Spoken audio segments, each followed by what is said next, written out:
Well, the coach said it before the game. Let's get into game 2. Picks and bans are ready, and let's see if SK can make some adjustments to make sure Obey don't get back into that situation again. They'll definitely think about the Odin, that's for sure. I don't know, is Zeus that priority? Probably not. No, I think that, like I said, the Odin enabled the Zeus in that option. Now, I wouldn't be surprised if Obey end up picking Zeus in the latter half of the draft, just because Prime played it so well, and it's clear that SK hasn't played against Zeus in a while, struggled against it. So maybe that is a pick that they might want to go for, but it'll only be if it fits. If there's a Giannis open or a Ra open, I expect Prime will switch up that pick without much issue. Well, one of the issues with the SPL is that you guys at home and us as well get to see the changes and diversity in terms of builds and the meta too. Rodder Tahuti on mid laners. Keep an eye on that. We've seen a little bit more of it time again. We saw Prime do it that game too early. Like Very first early. item, Rodder Tahuti. Right after boots, yeah. 140 power. I can see why to an extent. And you're trying to get people below half and then press detonate and secure that kill. It works well. And Zeus especially. Exactly. So I don't have a problem with it. It is a little bit expensive, but people are going Soul Reaver first item. I think Rod is likely better than Soul Reaver first item if you're going for an expensive power item right away. SK forced to ban Afro to do with Xaliea being an issue on that, and Guan Yu. So it does mean they get themselves Athena. Obey, very respectful of Jubalonke here.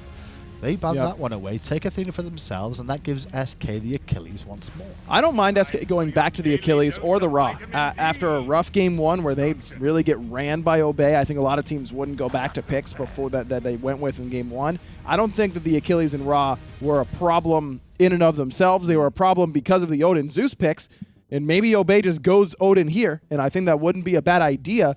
But SK at least should be more ready for it than they were last time. Going to be a Discordia this time round. Lock in PrettyPrime's pick a little bit earlier on. Last time they banned Giannis, and they also had Discordia banned against them, and then went to the Zeus later on in the draft, but going to take the Discordia earlier on. I'm a little bit curious about that. I wonder if Odin is just the right pick there. Because, look, you've got 3 other selections for SK that can counterpick the Odin, but Achilles is probably going into jungle. Are you really that worried about an Awilish pick for Why Faeles? the extra worry about Odin? Why worry so much? Because Twig loves that style of God, number 1. It's a setup style of God. He can play it in that utility role that we see Ice Ice Baby play it in for Rival, where you're just using that cage as utility around Gold Furies, around objectives in the jungle. And you already have Achilles and Ra on the other side, both gods that struggle very hard against the Odin pick. Terra's open. That's a god that you don't want to pick into Odin. Even if Odin is picked early, it affects the rest of the draft anyways. And I think if I'm Obey, I might look back at this draft and say, maybe that should have been an Odin. Well, Odin will be banned out in the counterban phase by SK alongside Circuit, so a lot of focus towards jungle options for CaptainTwig there from SK. Obey, meanwhile, split the difference. They're going to take away Arama, take away the Kukullan in the solo lane away from potentially Ducky there. And Artemis will be the selection of choice for SK in Funball. I like it because SK, in Funball in particular, seems to have the most success right now playing these late-game hunters, the hyper carries. He had great performances in the Freya against this Obey Alliance team during the spring split. Artemis can be that late-game hyper carry. This last pick was important to me. A Bastet. Now, that's an interesting composition from Obey. Very... I don't know how to call this. It feels like it's very pick-focused more than anything else. Yes, and Hun Bat's last pick. So I like the fact that Achilles is not in the jungle. Faeles as Hun Bat's is very, very strong. I think that giving it over to the solo lane makes more sense. Get pressure there against the Sobek. I really like SK's comp quite a bit. Obeys. Okay, I was going to say, yeah. I love SK's comp. SK's well-rounded. Yes. Nice fluid movement from early to late game. You can see it. I was going to say, what do you not like? What do you not like about this? Obeys, I'm like, what is the game plan here? I don't like it either. Look, Bastet can punish the Ra. Ra's an immobile mage, and that's where Bastet comes in. This has got to be kill Lawbster early and often, or kill Solo early and often. If Obey don't get leads in mid or solo, I think they're in serious trouble this game. It could be. I mean, it does feel very pick focused, and if they don't find it there, here's your money out for game 2. I love SK's draft. I'm going SK. It's a hard one to do, especially after the dominance of game 1. We'll find out if Aggro's right as we get it over to the casters. Thank you very much as we head into game number 2. This one looks interesting because, as the guy said on the desk, SK's draft looks really strong, but don't underestimate the Bastet. I think she could be a really, really sneaky pick here. There's underestimating Bastet, and then there's also looking at the entirety of SK's draft. And I mean, if you took away SK from the top of the screen and you put like energy or something else, I think everybody would book that SK's draft is going to be the winning draft of this game. This is a very risk versus reward composition, and the only concern I really have is, will the execution be there? We'll certainly take a look if it's going to be there, but right now we're going to ask you guys at home who you think is going to take the victory. I expect to see a couple more SK votes here this time around because of the strength of the draft. But at the end of the day, I don't know. The Neath is such an interesting selection. Will it have the power in the late game is really the question we're asking. I want to see SK abuse this Neath until the end of time, because there is zero reason for her to be allowed to exist on this map.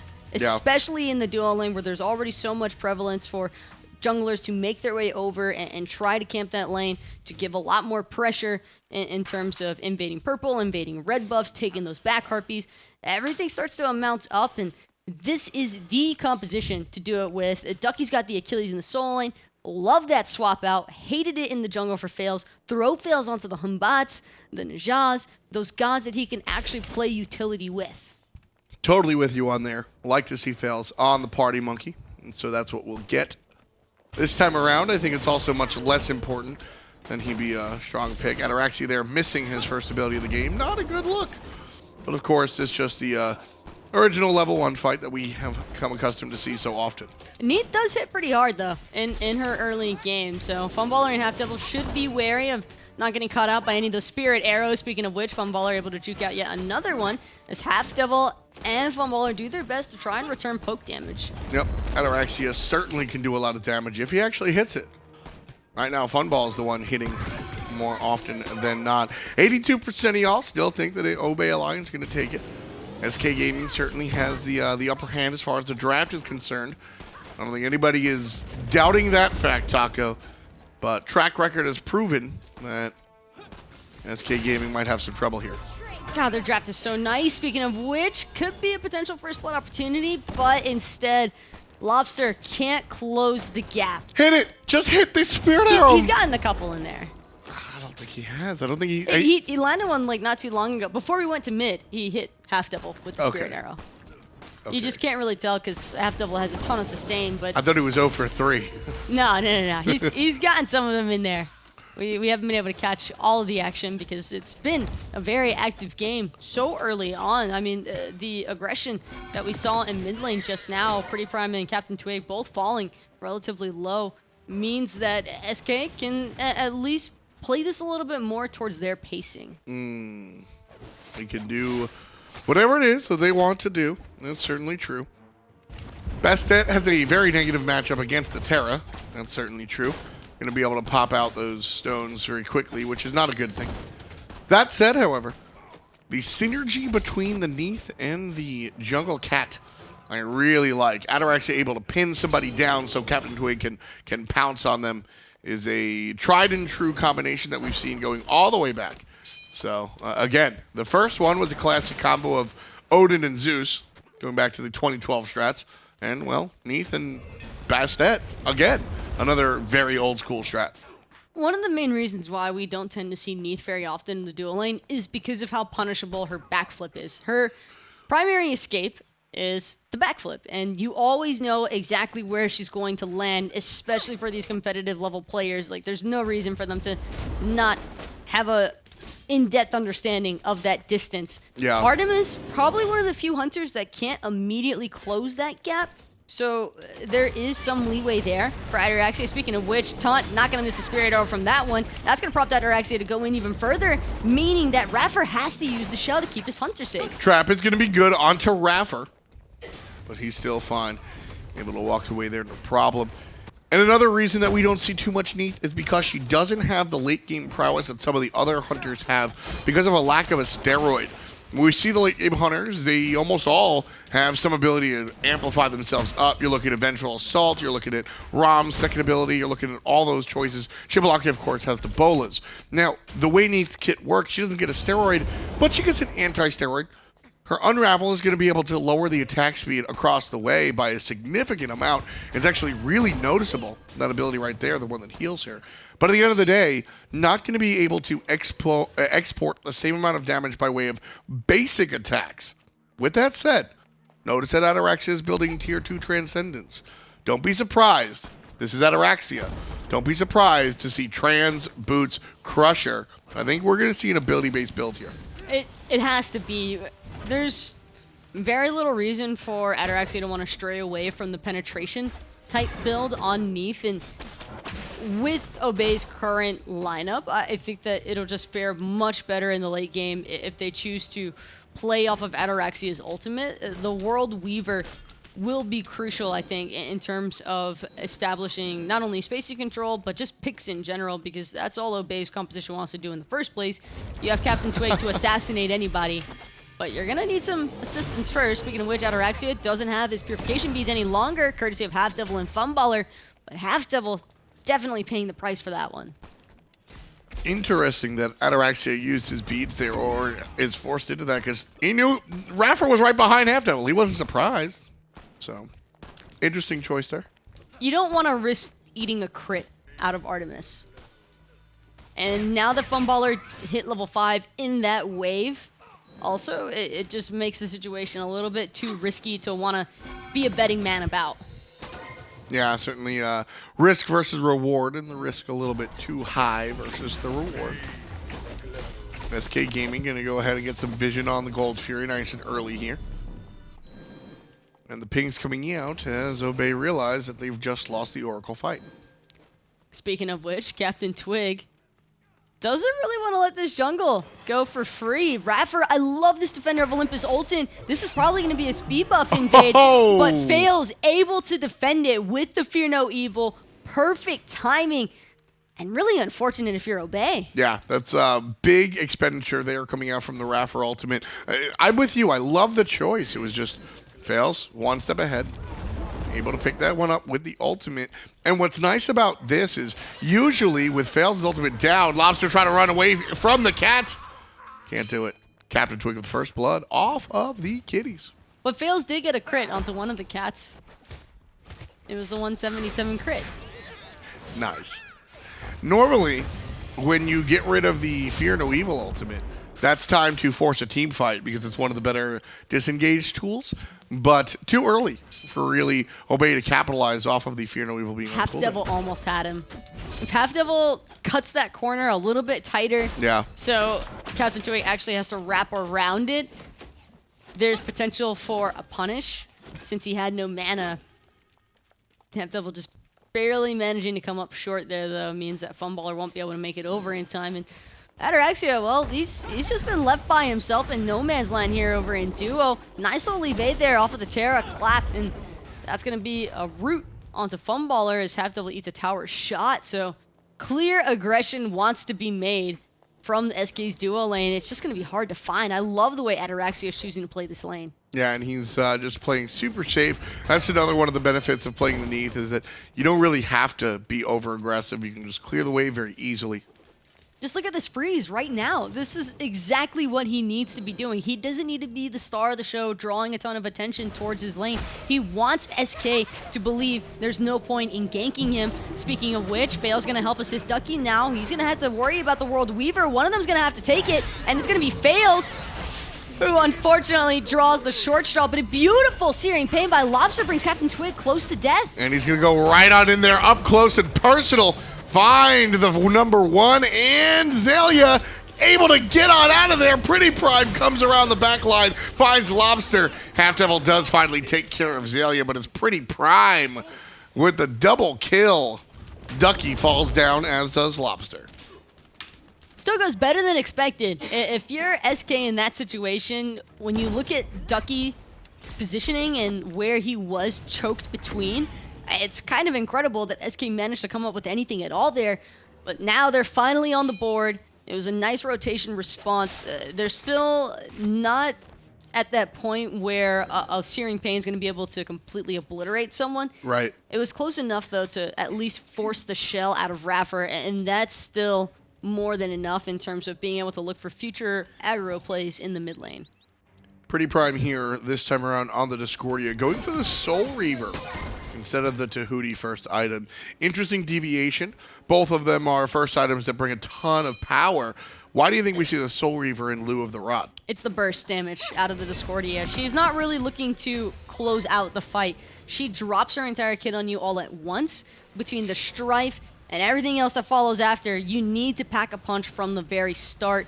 Soul Reaver is going to be able to bring that, unlike the Rod of Tahuti, where you're mostly waiting for your team to do the damage first. I mean, the Rod of Tahuti is still 150 power. I think the Soul Reaver is just another option there. Nice jump. And, well... Oh, no, Ducky. See you later. I like how Xaliea just runs over to taunt.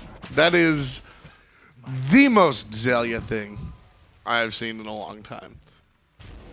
He didn't even do anything. No. He ran over there. That was all of Twig's hard work. He ran over there specifically to taunt somebody. It's like when you copy somebody else's homework and they ask you to make it look a little different, and you still try to take all the credit for it. That's what Xaliea just did. No, you know what Xaliea did? Don't do this, kids. He just erased homie's name and wrote his own on the top. Right now, Lawbster the one getting erased using the Searing Pain to avoid the last tick of CC. PrettyPriMe on the other hand, Aegis is good, but HalfDevil's better. Kill number 5 for Obey Alliance, kill number 3 for SK Gaming. As the support player turns up and puts PrettyPriMe in the ground. 2-1-0 for the Swedish mid laner. He's had a wonderful day. Game number 1 on the Zeus was flawless. I mean, flawless. It was the Zeus game. And if I could have a screenshot of the desk as soon as we went to it with Hindu Man sad and aggro happy, that was really funny to me, and I liked it. So you like seeing Hindu Man sad? No, but yeah. It's alright, just because he's a savage guy. That's what I'm saying, is like, normally he's so savage all the time. That that's how people gotta know get him eventually. So normally, you know, it's nice to see a deviation from it. Aggro right there with the poop-eating grin. PrettyPriMe off screen takes care of his direct opposition by way of a little bit of help from iRaffer. Left side, purple invade goes the way of HalfDevil. Even if Ataraxia doesn't fire off the World Weaver there, it's still that immediate threat posed to the comms, because Obey's got to be, or SK, excuse me, has got to be calling that one out. He's charging his ultimate, and you never know if Neat's actually going to fire for something. That was something that we saw. Emilito. Exactly. And the idea of playing mind games with your opponent, you know, I mean, that goes all the way back to Go in ancient Chinese dynasties. But looking at what Emilito did with the Neath, where he would just... anytime he was idle in lane, would charge up the laser for the ultimate, right? Ataraxia had taken a page out of that, and you're just cluttering comms. You're just sitting there because he goes, all right, he's charging it. He's charging it. He's charging. Dude, stop calling that. And then the second he doesn't call it is when he fires.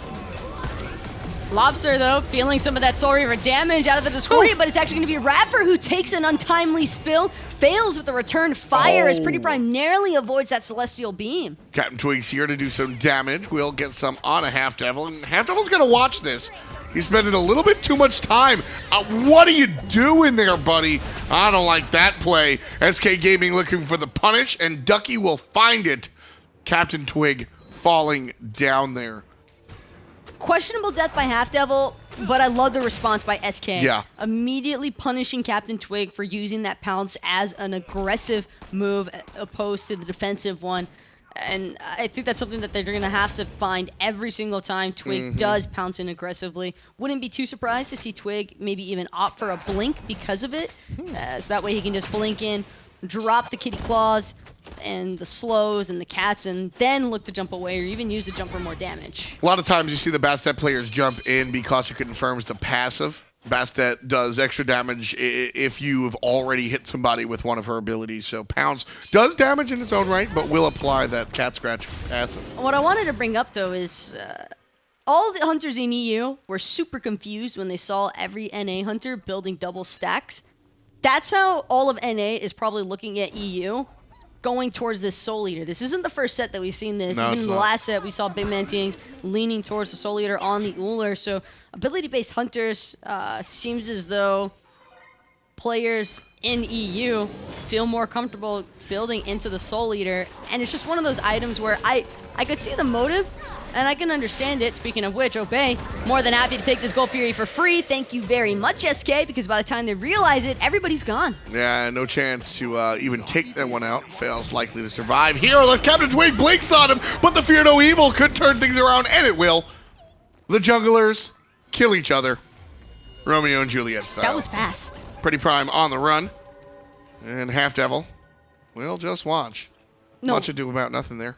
Like, that burst was fast.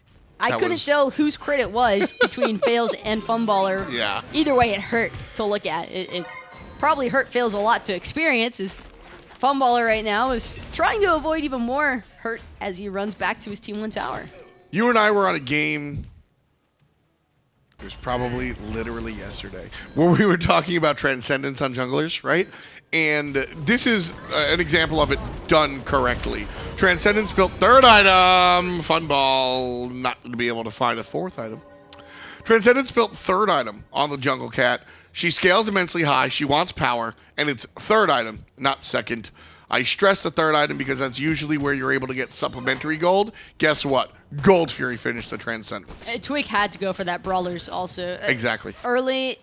The earlier the better. You can't go wrong. If you see a Raw and a Terra on the enemy team, Brawlers is your guaranteed choice if you're playing the Assassin. It used to be, so Brawlers used to be 40-20. Actually, it used to be 40 power, 20 pen. Now I think it's down to 15 or so.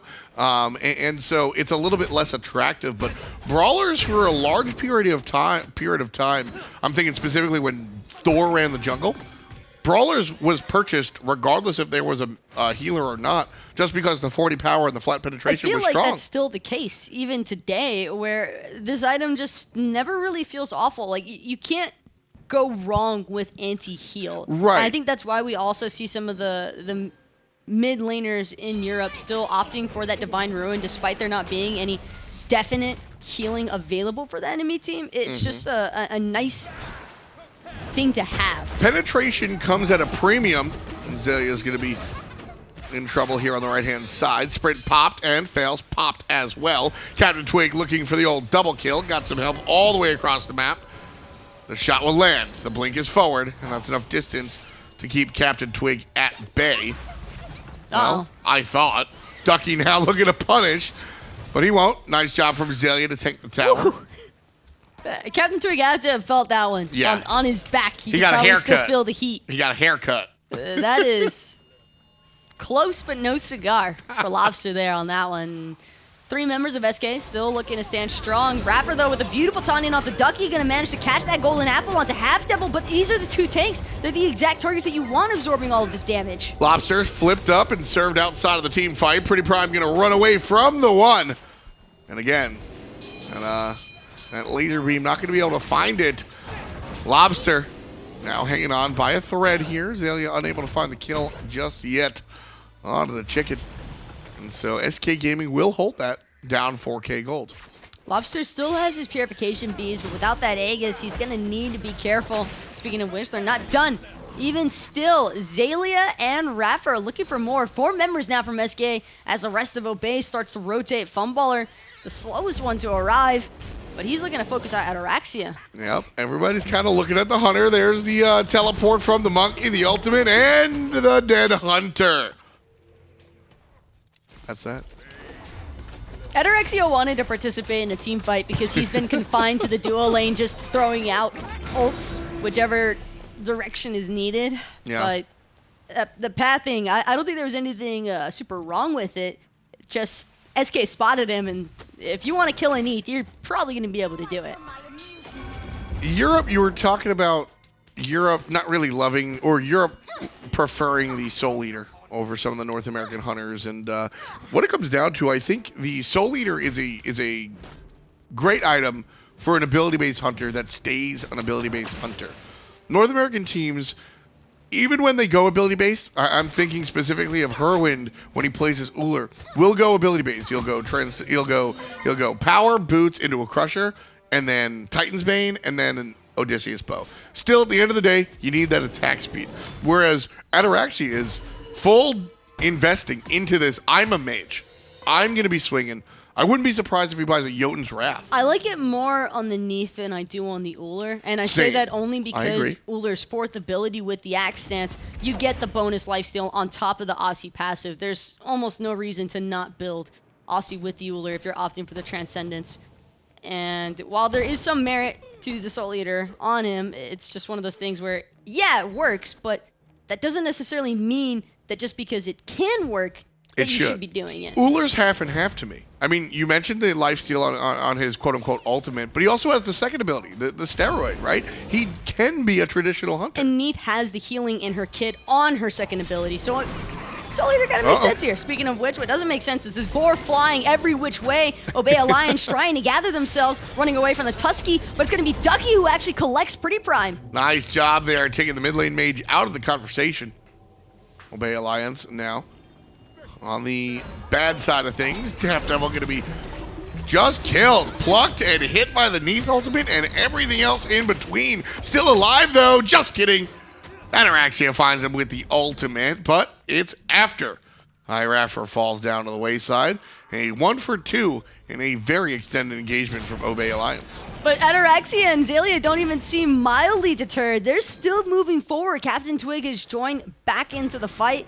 Cavalry has arrived. Everybody from SK just so low, trying to rely on Lawbster's healing, but that's a lot of damage. Oh, that's a dead duck. Faeles takes down CaptainTwig as well, 2 for 3. SK still on the good side of things. But they're the ones who have to back off. Ataraxia and Xaliea healthy enough to pull this Gold Fury. And now with iRaffer respawning, Defender of Olympia is going to help aid this even further. Faeles, Funballer know what's going on. Lawbster does have the Searing Pain available. They've got to be careful. There's a ward giving perfect vision. Yep. Lawbster lined up. Obey Alliance looking for the gold. Will leash it as they catch players around the back line. Lawbster in trouble. Won't be caught. Just a hair of HP one more time. He's got to keep going home, though. He can't afford to stick around any longer, so what once was a very possible steal immediately gets squandered out. Great map awareness by Obey Alliance. I think they kind of felt something was wrong with the fact that no one was responding to this Gold Fury pit. Half HP on the objective, and this one's going to go the way of Obey Alliance. SK won the team fight, but they were just too low after the fact. The sustain hasn't come online yet. I don't believe that Lawbster has a Rod of Asclepius even, nor does HalfDevil. I'm not even sure that either of them has a Lotus Crown either. In fact, Lawbster's even rocking the reinforced greaves this game, so he was probably expecting to be focused out pretty heavily. The most Lawbster item I've ever seen. He needs it. I mean, what was the prank back in the day was Lawbster's old teams, they would win, but Lawbster would have so many deaths every single time because he was their sacrificial lamb. They're like, take our mid laner. Still be top damage, by the way. and that's part of the fun for it. It's just one of those fun little throwbacks moments where you just remember all the times that I can definitely recall quite a few times of Lawbster just being left to whatever, as long as his team could get everything else on the map. The amount of times Bart said, and Lawbster will appeal for himself. Off the charts there, folks. So Lawbster, a little bit of a PTSD purchase in the reinforced greaves. Do like that choice. Specifically, though, laughter aside, the Bastet is going to trigger those boots, and it is a very, very powerful item. You get protections based on subsequent hits, and Bastet's a dock class. Oh, there's nothing wrong with that purchase. It's a very sensible purchase. It is very smart, and Lawbster just, pulling out his 500 IQ there. Also leads you to believe that he's maybe going to look to even build more defensive in the future with the rest of his itemization. He's still got 2 item slots left after he finishes off his next one. Sure. I don't know how much more defensive. I do like the choice he's gone so far. Lawbster right now stunned out, though, and will narrowly avoid the ultimate, and Ducky will turn table onto CaptainTwig. Xaliea takes care of Lawbster off the top, and now PrettyPriMe is going to get cut down as well. Xaliea with the doubleune. HalfDevil gets involved as well. And PrettyPriMe are going to go down for the count.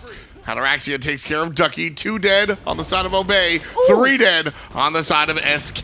But look at that heal out of Ataraxia. Xaliea turning back around now, see where he can aid his team if possible. Funballer on the retreat, but Raffer's got the sprint pop. He's not looking to let these 2 go anytime soon. Waiting for the taunt to come up. Still a matter of moments. But the team a little bit too far away. Going to look for the objective. And you mentioned the heal. So the Soul Eater doing work. It paid off right then and there because Neith's second ability is already a heal. Yep. So you're just adding to it. Like the itemization so far, Crusher after the ability heal, and then another mace. Also the additional heals in case there were weaves in that one spot. Yep. And I do believe that we saw some members from SK dying there. So that just further contributes towards that. It kind of reminds you of Bracer. Yeah. Actually, is the first thing that came to mind. I almost thought that he had one for a second there based off of how much of a heal he built up, but it's not a Hercules in girl form. It's just Ataraxia putting in work with that Soul Eater Neith. I really liked Bracer, specifically with characters that can make use of the upgraded version of it. Right now, I think Bracer, especially with how prominent healers are and thus anti-heal, Bracer kind of suffers from that. But if you can make use of the cooldown reduction on it, it can be very powerful. So I'm looking at characters with low cooldowns. I call it the double pump when you're able to water hands. Have you ever seen Hebo cast as one twice in under 2 seconds? Have you played Omnipotence? Match of the day? I haven't. That's What's key. that? That's HalfDevil to a T, being able to spam. No cooldowns. Oh, woof. Yeah, it sounds like something I don't want to do. iRaffer, looking at something he doesn't want to do right now.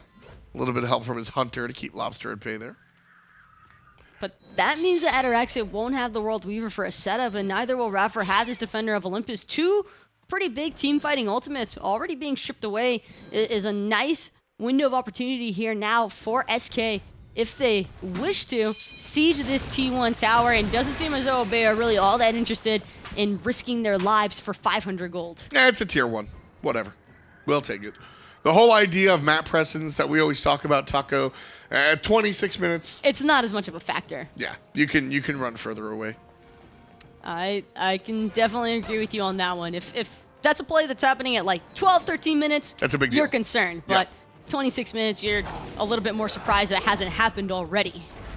Xaliea narrowly missing the charge prey.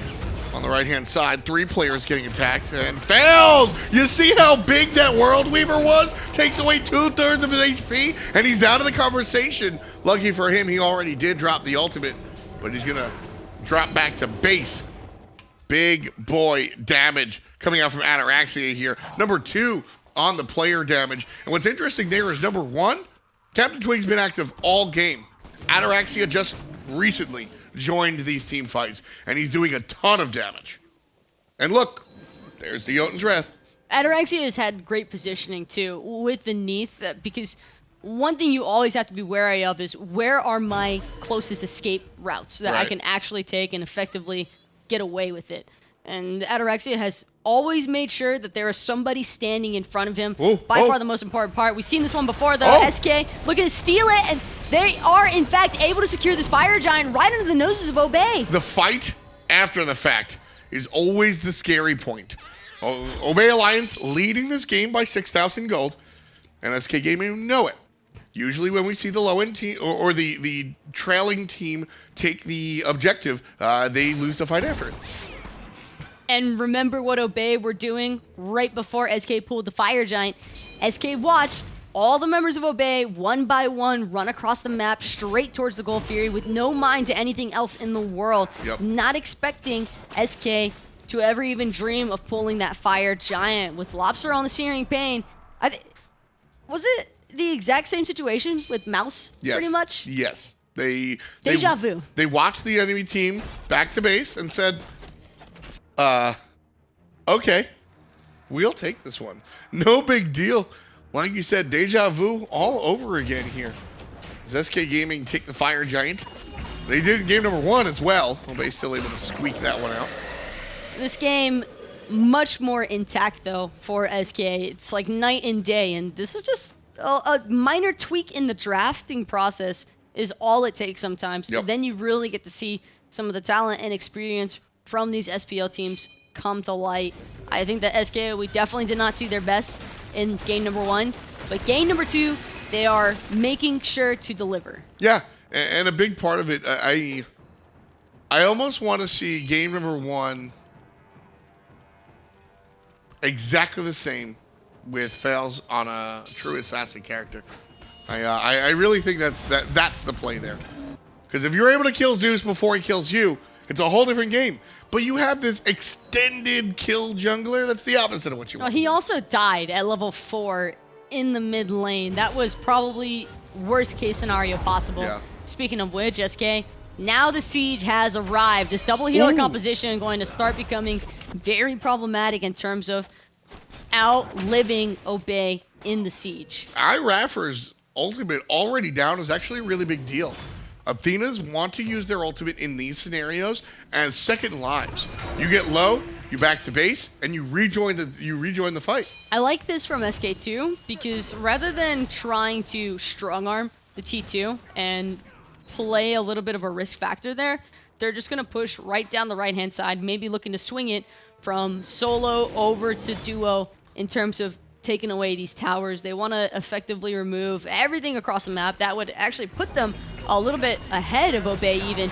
If they're able to successfully siege, it does seem like Obey wants to make a final stand though underneath their own T2s, and I think that's one of the main reasons why we see SK backing off there. They want to spend the gold that they've already acquired. Only about a minute left on this Fire Giant buff, so SK Gaming have made use of it, like you said.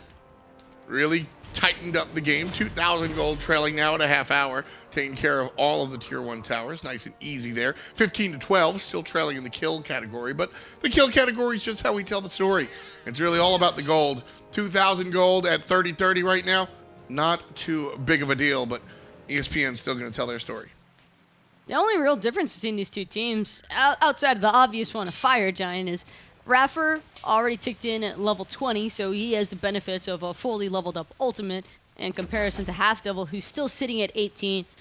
Although now that SK have the Fire Giant and are looking to make their sieges, by the time this is over, he'll hopefully ring in 20 himself. Yep, certainly what we're thinking about. Tier 2 tower on the right-hand side. SK, not a big deal. Team gonna retreat, reflect, and regroup. And hopefully, for SK and their fans, re-Fire Giant. That's what they're looking for right now. About 45 seconds till we see the Big Daddy show back up. SK is going to take that time to back to base, spend the gold that they've amassed during this siege. They've effectively tied the game with respect to gold, and now we're looking for the big fight. Again, an odd Athena. They think they're on the Fire Giant. They think right they're on now. the Fire Giant. It happens every single time because better safe than sorry. And I think that iRaffer has enough cooldown reduction to where he'll effectively be okay and not really be missing out on too much. But wait a second. Obey was there when SK got the Fire Giant. They have the timer. They know that he's not up yet. They don't necessarily know that they're not there, though. Oh. That's the big thing. It's just in case SK are grouped up looking to collapse on a member maybe by themselves in the jungle, then you can't really prevent that sort of thing. The only thing is by using the Athena ultimate to make sure that you can guarantee your carry safety. Faeles, gonna lose his bubble, still has his beads, big deal right there. SK Gaming though, take a ton of damage. Fear no evil is good. Lawbster hanging on by a thread, and he's gonna be alive thanks to the shell, but the dot damage from CaptainTwig, good enough. Ducky's gonna take down one as well, 1 for 1 on each side. SK Gaming trying to collapse onto iRaffer. And they're all looking at this Athena right now. Faeles going to land the jump, which means the slow has been applied to iRaffer, but now he's going to get taken out, in fact, because of the reach over the wall. Nice burst damage out of PrettyPriMe to help out his support. iRaffer is stuck there. Beautiful wall coming out from HD, and iRaffer falls down. SK Gaming, though, look like they're about to get wiped. PrettyPriMe again showing up, and SK work so hard to tie the game. They worked so hard to get the objectives. Taco, they worked so hard, all to just get wiped. Well, at least Ataraxia can't secure the Fire Giant by himself. Xaliea still chasing Ducky to infinity and beyond instead of trying to help out his Hunter on the Fire Giant. PrettyPriMe had to back there. He was way too low to even want to bother with going into the pit, and there's still a ward on this Fire Giant. I love the Mage Neath. Let it be known. Go. Is it possible for Lawbster to get there in time to steal this? No, never mind. No, you don't think? No. Well, with Ducky occupying Ataraxia's time. gonna die. Yeah, with Ducky occupying the time, it's a big deal.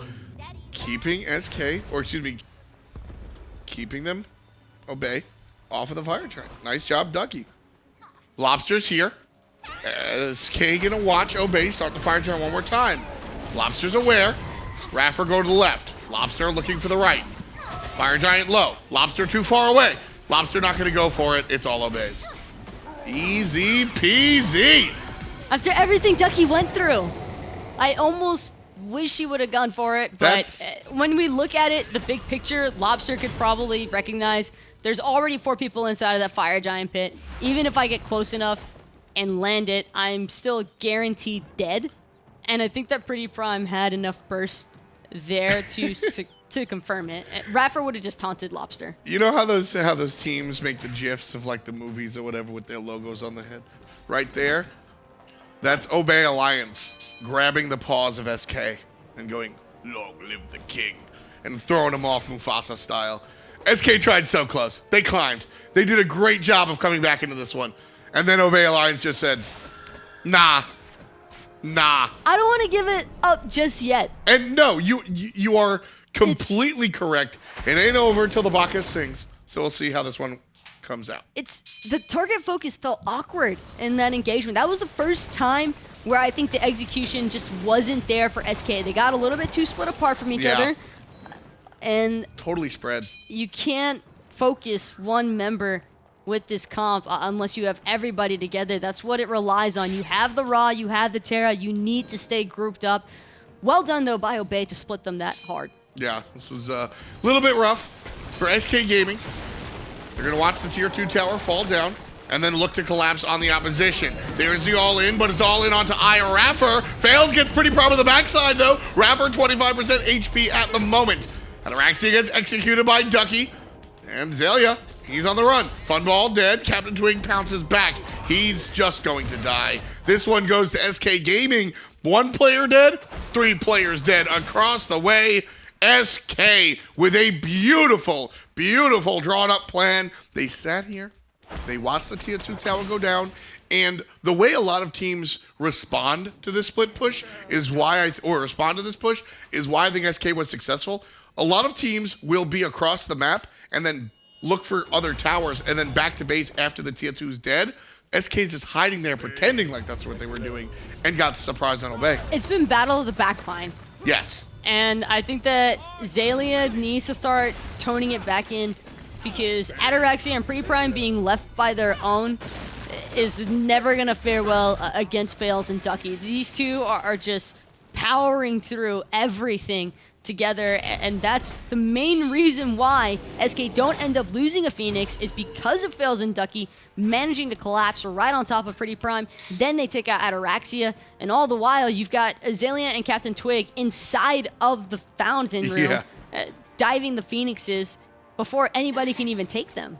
Listen, Funball and Lawbster are grade A players. I know they're on this SK lineup that I have literally made fun of. People have been very harsh on this team, and for good reason. They haven't been successful. Lawbster and Funball, though, are grade A players. HalfDevil, in his own right, a really interesting, I don't know if we call him a rookie, but an interesting player in his own right. It's been Faeles, and I don't mean this in a disrespectful way. When Faeles does step up and have these games where he makes a big impact, and he's 6'5" and 9. I'm not even saying he's got to be LeBron James. When he's able to make an impact, this SK Gaming team looks like a squad that can compete with Obey. This doesn't look that weird because Faeles is playing well. This is a jungler-driven league in Season 5. When Faeles plays like a jungler, he's able to do it. Unfortunately for SK and their fans, this is not the norm. Ooh. But right now, it looks pretty damn good. HalfDevil just lost more than half his HP against that burst damage from PrettyPriMe. He did manage to eat the Soul Eater proc, though, for everybody else on his team. Or, excuse me, Soul Reaver. I'm so used to saying Soul Eater because of Ataraxia. Also the Soul Gem proc. Yep. So the double whammy there for HalfDevil. Will be able to sustain that back up thanks to Lawbster's heals.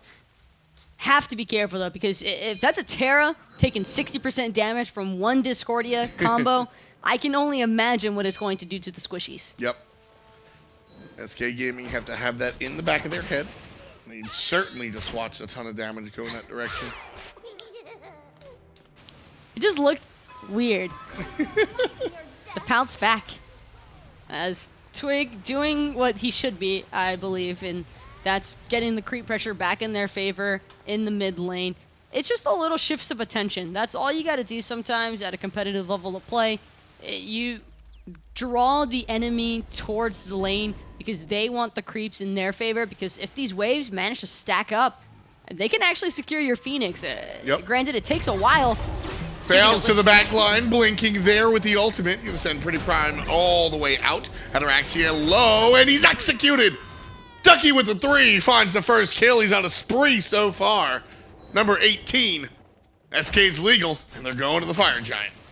Every single time.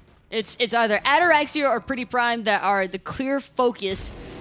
Wouldn't be surprised if Ataraxia even picked up a Magai's cloak soon here, and those two, they've been all the damage for Obey. That's why they're the focus. SK take the Fire Giant after the fight. Well done. CaptainTwig looking to maybe get some split push going in that mid lane, but a nice back out of HalfDevil going to ensure that that's not a possibility. And now Obey sitting there licking their wounds for the next 30 seconds until Ataraxia's respawn. We've already seen one successful defense from them against SK on a Fire Giant. 40 minutes of climbing into this match. Fire Giant's still going to be contributing because of the boosted FG effects that take place after the 25-minute mark. But you still have to wonder, is it going to really be enough? These teams have effectively shut each other out from sieging the Phoenixes. It's certainly been true up until this point. The question I want to ask, because a lot of people, I raised the fact that SK look really good when Faeles looks good, right? And I think that's the biggest difference here, is SK are actually performing. Right now in the middle lane, they're looking to spread out a little bit, and that'll give me time to ask my question. CaptainTwig on the Bastet, no control, just damage. Is that an issue? And is that why SK is winning?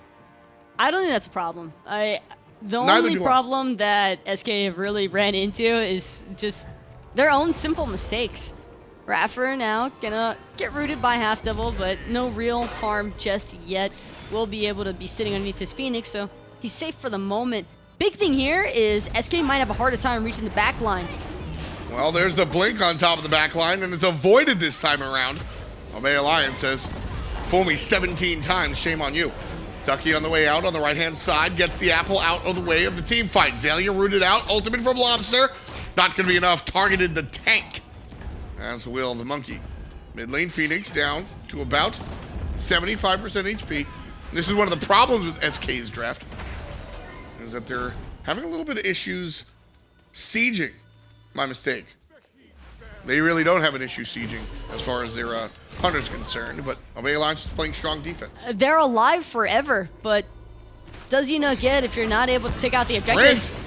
There it is from CaptainTwig, going super deep now as Ducky trying to fend for himself and missed the 4 different members from Obey. Lawbster will barely manage to survive. CaptainTwig could be the first one to go down. HalfDevil's gonna get a kill, but Xaliea does find him on the back end. Fails again! Fails, saves Lawbster. Lawbster destroys Ataraxia. Funball takes care of ex-teammate Xaliea. What a play, what a player! SK Gaming's Faeles wakes up and finds the play that saves the team fight. Wonderful job from the black and white. And at 21 all, they're going to find the mid lane Phoenix. This could be game.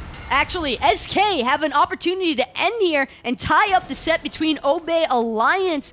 PrettyPriMe and iRaffer, the only ones left to defend. iRaffer just got his Defender of Olympus back up and running, but I'm not sure that's going to be enough to keep them out. PrettyPriMe, iRaffer here to play D. 80% of the Titan already. Lawbster, gonna look. Funball finds iRaffer. Half HP on the Titan, 25. We're going to a game 3. SK Gaming topple Obey in game number 2. Just beautiful at the end there. Faeles finally gets it. That's all he needed, was that little brief pause in time. And CaptainTwig, that was the other thing too. CaptainTwig not being able to capitalize on that pick towards Lawbster. Lawbster only needed the 10 HP to survive. 10 HP in a dream, teamwork makes the dream work. I really want to give a shout out to all of the armchair coaches and analysts out there. Let me tell you why you're wrong. The Neath pick didn't lose this game. I know a lot of people are already saying the Neath pick lost this game. It was top damage. What more do you want from your hunter? It was top damage, right? Bastet, also competitive damage. You could argue that there was a lack of crowd control by way of the cat, but I don't think that was the issue because repeatedly Faeles would blink onto the backline, drop the Fear No Evil, and then eventually drop the players. This was just an excellent game played by SK Gaming and a big deal. I said it before, man. When Danny stands up, when Faeles becomes a valuable part of this SK team, they find the W's. Obey also needed Xaliea on their backline. I think he got a little too distracted and too tunnel vision on focusing, keeping their front line zoned away, but the front line doesn't really matter so much when your backline can't stay alive. You got to make the decision between diving the backline or protecting your own. Xaliea certainly dropped the ball with respect to the peel there. Game number 2, this was a doozy. Let's break it down with Hindu and Ryan. A doozy. An interesting word to choose there, Tom. Aggro, how do you feel about how that game went? I mean, I think SK just played up to their standard. What they feel like they can do, that's what SK can do. It's when Faeles is playing very well. Obviously, after I was very excited about his play. Yeah. But how about Ducky on the back line? He was consistently finding those executes through Aegis's, timing it out, just making sure that wasn't getting juked out at all. Lawbster on the raw was phenomenal. That last play where he gets out with 1 HP, then snipes out Ataraxia at max range so that Ataraxia couldn't hear the snipe coming. Probably never saw it either. Lawbster played well, and a lot of it was the Lawbster snipe into Ducky fighting the execute. Then that damage allows you to get to the rest of the back line, execute the next one. Prime and Ataraxia were just kind of on the run all game long, and whether that's on Xaliea to come back and peel or on iRaffer, someone's got to do it for sure. The comp was really the struggle for me for both these, well, at least for Obey's team here. MVP for the game will be Lawbster. That last little snipe seems to have just tipped the bucket in his favor, but he made an impact throughout the game. He really did, and in the way that SK played around their heal resets was also really, really nice. They definitely understood what they need to be doing in those instances where you can take those poke trades, get everyone low, and then back up and sustain. And that Terra ultimate from HalfDevil ended up being very impactful in a lot of these fights, because it always will be, because it's an insane team fight ultimate. But Lawbster's play on this Raw was safe enough through the mid to late game. In the early game, Obey got off to a great start. Prime gets off to a big lead. You know, CaptainTwig's doing tons of damage on the Bastet. That Neath ultimate is helping over all across the map. But global ultimates get a lot worse whenever you're all grouped up in that 5v5. And I think that SK willing to play it slow, understand that Obey's comp does best when you're split up and during the laning phase. Let's just get to the team fight phase. Let's use our sustain. Let's use our Terra heal and be the bullies in this instance, and then use that long range damage to set up Ducky for the executes. Let's see what happens in game 3 then. This is going to be an important one. We're going to have a little look back at the replay of the last little play. This was a chase all the way onto Lawbster, and that little jump in from Faeles just slowed down Bastet getting in range to get to Lawbster, and then Lawbster returns the favor. You can see him hovering around the wall there, hits that snipe from downtown, and gets the kill for himself and the team, which eventually gets in the game. That was impressive. And that's the peel on the backside that I think Obey was really...